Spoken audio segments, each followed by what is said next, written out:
Hello, I'm Deborah, and this is my student introduction. I live in Houston, Texas, with my husband and dog.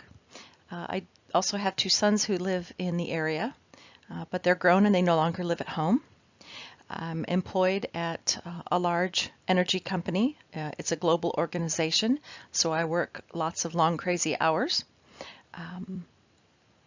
My job there is I'm an information management compliance manager, which means I look out for the rules and regulations around how to manage information and comply with external regulations.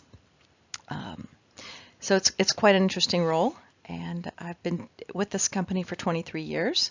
I am what you call a non-traditional student, which I think we'll be talking about towards the end of this class.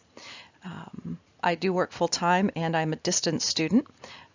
I've attended Texas Tech since 2011, and trying to finish a degree that I started right out of high school, but then took time off to raise a family and work, and now I'm a senior and on track to graduate early next year. I don't really have time for a lot of fun between school and work and family commitments. But I am going to learn to make time now that I have a granddaughter who arrived a week and a half ago. So I will certainly make time to spend with Shelby, who is absolutely adorable.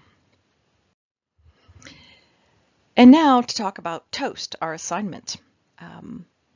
The assignment was to make toast, so I thought I would figure out how the first toast was originally made.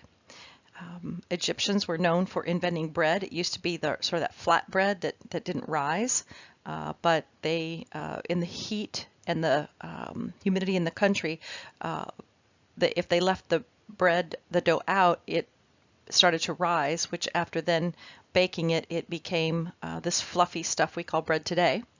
And it turns out that if you leave it sit out in the air in a dry climate, it soon it hardens and becomes inedible.